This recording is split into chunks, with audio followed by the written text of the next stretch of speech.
carriers. Let's talk about all the different threads to this complicated story. Jim Gamble, a former police head of counter-terrorism in Belfast, joins us. Hello, Jim. Hello.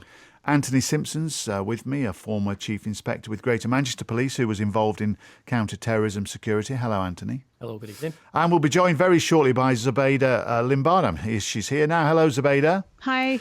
Great to speak to you. Zubeda's director of ConnectFutures, which is a training organisation which works with schools and police forces addressing radicalisation and extremism. And also Anna's still with us in London, and she may be joined very shortly by the Mayor of London, so we'll break away and go to that as soon as that happens. If it does, Jim Gamble, I'll start with you. We've already been told in the last few moments the names of two of the attackers on Saturday, and we're also told that they weren't on any major list of anyone prepared to commit this kind of atrocity. So where do we even begin to stop it? Well, we begin to stop it by investing years ahead of these incidents actually happening. That's about putting money into frontline services in communities, making sure that communities don't feel isolated or alienated. The last thing you want is a community to feel under siege, because that creates a vacuum where those criminal elements are able to radicalise the young. When we say communities, are we talking specifically here about young Muslims? Is that what we're saying? I think in this context, we're talking about lots of communities, but yes, young Muslim communities. How have they been isolated and alienated? Then let's try and get to the root of this. Well, I think if we listen to some of the rhetoric that comes out, and I've been involved in making mistakes when it comes to counter-terrorism myself. When something awful happens, we react with emotion. We think we're being strong by making threatening sounds. And if, as I've seen happen so many times here, you associate, faith or religion of a particular group in a particular geography with the actual terrorist act, by that you stigmatise the entire group. That makes people fearful. That makes them withdraw.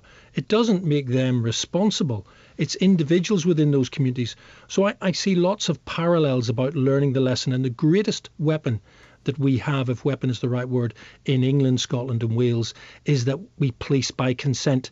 In Northern Ireland, we didn't have that across the entire community, and it was the millstone that was around our neck and inhibited us from doing some of the things we could have done better. Just to be specific, are we when you talk about policing with consent, are you talking about, for instance, in this case, young Muslims being alienated from society or from just the police force? From society, from the police force. But let me be clear, you need the police to be integrated within the community. And the 20,000 cuts we've seen under, the present government and the coalition before, when Theresa May was Home Secretary, those cuts have meant we don't have bobbies on the beat. And those are the people that aren't about the obvious counter-terrorism. They're about building relationships with local people. I see that, and I don't particularly want to get involved in the political aspect of all this, because, but I mean, I would point out Theresa May's not here to defend herself, but I was just looking back at the figures in the year before the 7/7 bombings in London, and the police figures were 16,000 higher than they are now. So that is another issue, isn't it? Is it all about numbers? You could. Anthony Simpson shaking his head. Anthony, what's your perspective on that? Well, I agree with what Jim said, but it isn't all about numbers. It is about making the investment in our intelligence systems. It's making those systems work effectively.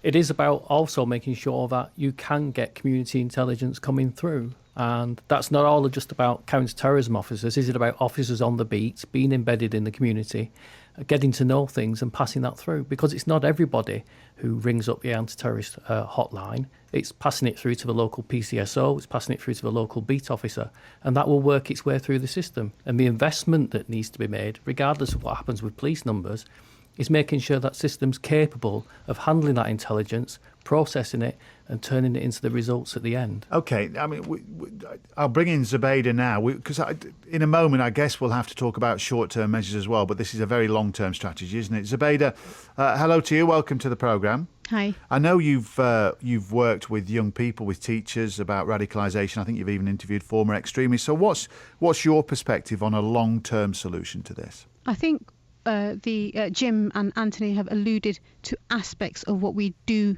need to strengthen. So policing by consent, the intelligence system, but those are the kind of back-end systems that will have to work hand in hand when it comes to partnerships. So the first step is about winning hearts and minds. Yes, we do have something called the government's prevent strategy, which is about this counter-terrorism strategy, but and that's been in operation since 2007. But there's a lot of gaps in terms of engagement. It's not consistent. So one of the most simple thing that I would suggest today is about how do we talk to people, how do we build relationships, how do we incorporate some of those differences. Let's try and answer those questions. We're going back to London in a second, Zubeda, so I'll interrupt you for a second, but I just want to ask you this one question. When you talk about winning hearts and minds, if you talk about young Muslim men who have been radicalised, what would win their hearts? What would win their minds? What do they have to be told, or what has to happen to change their minds? Again, like you mentioned, it's not a simple solution, but one of the things when we've gone into schools, when we talk to young Muslim and non-Muslim school children, one of the things that they always point to is, first of all, their knowledge about how radicalisation and extremism works is quite patchy. They don't often feel that people go and talk to them. They feel they are valued members of society, but the way that and the manner in which they approach isn't always consistent. So we talk about relationships and how they form. They have trust within a schooling environment with their teachers. And one of the things that we try to do is talk about extremism, violent extremism. We talk about how radicalisation happens both far right and with Islamist extremism online and face to face. And one of the reasons why we have films of former extremists, short films of former extremists, is that we wanted to provide some of those insights into how people who've been there, done that, how it occurred to them and how they exited. Because I think the conversations aren't necessarily happening. It's not just about consulting, but ensuring that they're part of the solution as well. OK, I'll get Jim and Anthony's response to that in a second. Let's just break and go back to London with Anna. Thank you, Tony. Well, Councillor Nikki Aiken is with me in the pouring rain, it has to be said now, in the shadow of City Hall. Nikki, you're the leader of Westminster Council. So when we talk about dealing with the terror threat, this is something that actually you're dealing with in real life every day. Very, very much we are. It's very sad. The first thing I did yesterday when I heard about the terror attack in Southwark was phone Councillor Peter Johns, the leader of Southwark, to offer my condolences and also any help, any practical help we could offer, because we've just been through it. And it's amazing the things you do learn, sadly. You can plan and plan and plan, but until it actually happens, you don't actually know what you're going to be facing. We've seen just overnight those new barriers go up on Westminster Bridge, just one of 3 bridges where they've gone up. And again, they're very clearly designed to stop a repeat of these attacks. We are living in unprecedented times. Now the terror weapon of choice is a rented van and a knife. So, we have to react as well as we can. The barriers on Westminster Bridge are temporary. We are working with the Met and the security services, and we have been doing for a while, to see what permanent measures are needed. Because I think, we have to face the fact that we are now facing this for perhaps a generation, and therefore we have to be prepared.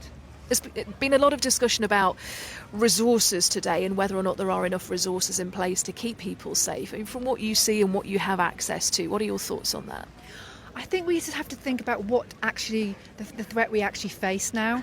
We've planned for things like suicide bombing, like we saw in Manchester, and Kalashnikov, people raging around with Kalashnikovs. This is so different because it is DIY terrorism, if you like, and we have to. And it's very, very difficult to be able to stay a step ahead of what the next threat is. But I can assure everybody listening that every local authority in London works closely with the Mayor, works closely with the Met and the security services to make us as safe as we can. But we can't live in lockdown. Thank you very much indeed. Nikki Allen, who's the leader of Westminster Council. Tony, before I head back to you, I'm told that we can speak to the Mayor of London, Sadiq Khan, now. He may just be in the middle of another interview. Hang on, we'll speak to him in just one moment.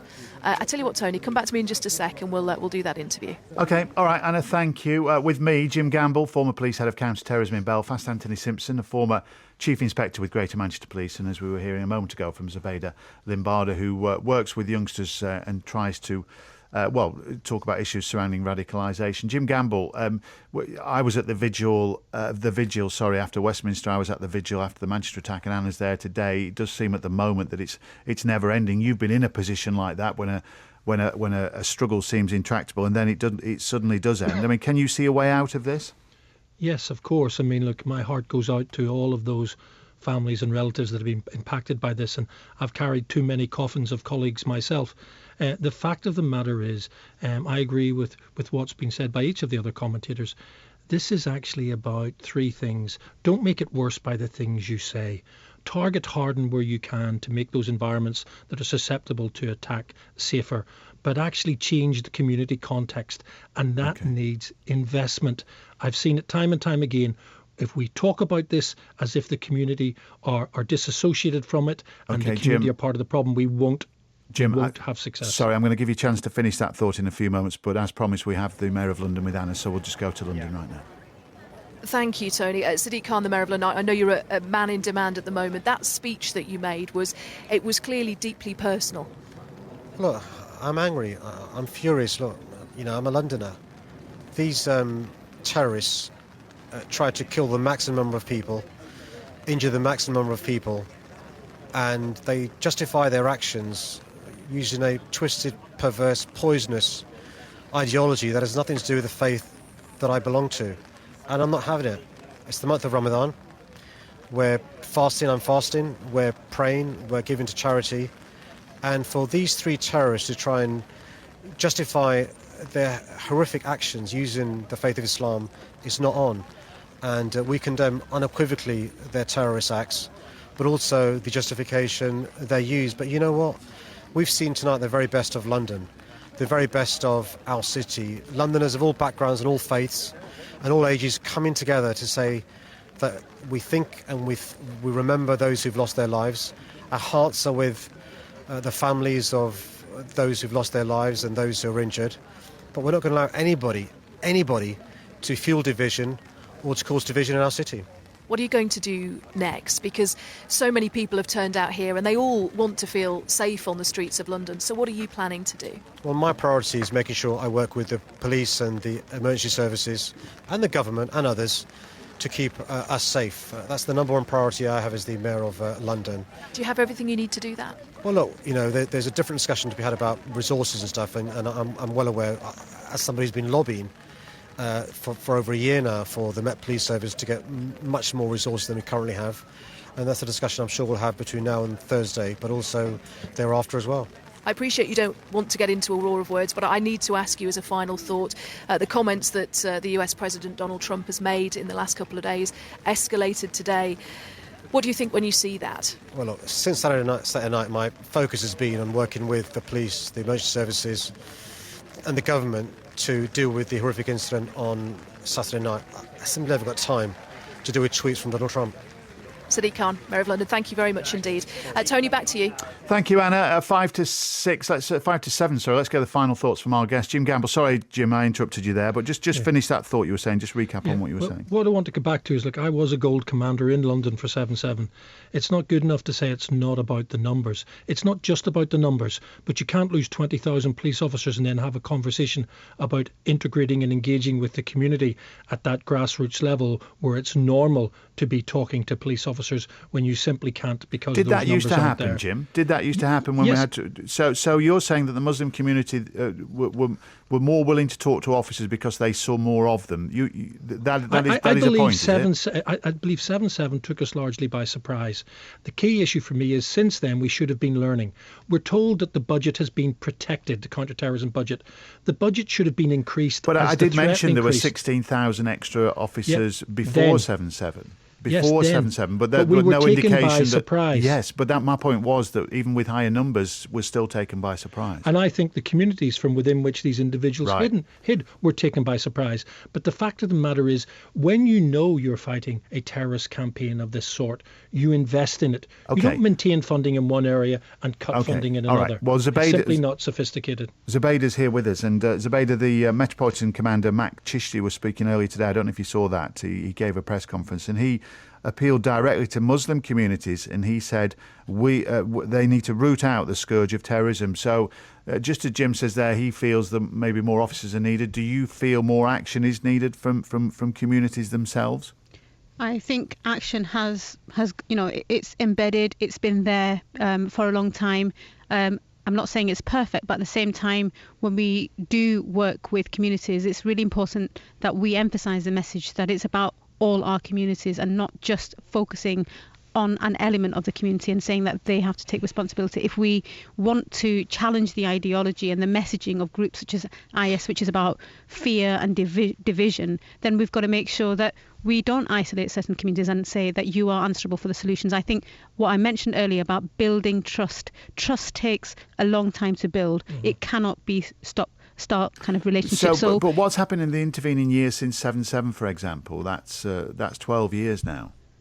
I think there's an element where the government hasn't quite got it right, and I'm not just talking about the government. I think relationships and trust with police forces, whether it's with a minority section of the community saying that the Prevent programme is about spying on Muslim communities. So once you have these vacuums, once that engagement stops, or once that engagement is again not effective, then these voices, these minority voices, take over. And one of the things that we try and do working with young people is addressing this in terms of how they can build relationships more widely. Who can they talk to, for example, within schools? How can they have debates and discussions so that when groups do target individuals who are feeling vulnerable, that they are aware of how these things happen, but that they are better equipped as well. And I don't think that communities by themselves are isolated.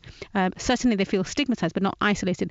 People want to do things. We have young people who come up to us who are not aware of what they can do, and I think that messaging does need to get through. All right, final word. We've only got a minute left, Anthony, but final word to you. What's your take on what we've just heard? Well, I think there isn't a police commander in the country who've got offered more officers wouldn't take them straight away. But we've got to use this as a catalyst to move forward now. Communities have got to trust the police. The police have got to work with the communities. And we've got to, the best practice that's going on through the Prevent network, spread that out across the country and make sure that we've got a consistent approach across the whole country. And as I said, use this as a catalyst to move forward. All the communities working together, and then hopefully we can prevent reoccurrences of what's gone on. In the short term, though, 30 seconds left, do we have to reinforce our city centres, as we've seen barricades on bridges and things like that? There's a lot of that going on already, Tony, and you've seen it put in place of temporary measures, but that's not sustainable. The primary objective in this is to prevent it from happening in the first place. OK. Anthony Simpson, thank you, former Chief Inspector with Greater Manchester Police. Thanks to Zubeda as well, and thanks to Jim Gamble, former police head of counter-terrorism in Belfast. That's it from me and Anna today. The Marginal Mystery Tour continues tomorrow. I'm in Blackpool, so it's not much of a mystery, because I've told you where I'm going, but that's where I am tomorrow from 4 o'clock on Drive. Here's Mark Chapman now. Thank you very much, Tony. Coming up this evening, we'll bring you reaction to the sad news that the former Newcastle midfielder Cheick Tiote has died at the age of 30. We'll have more on that in the Monday Night Club, which starts at 7:30. All the rest of the day's sports news to come as well, with Andy Murray through to the last 8 at the French Open and Warren Gatland having to defend Warren Ball. And then from 9 o'clock, Tuffers and Vaughan are here as we look ahead to England against New Zealand in the Champions Trophy. First for news and the best live sport. This is BBC 5 Live. Good evening.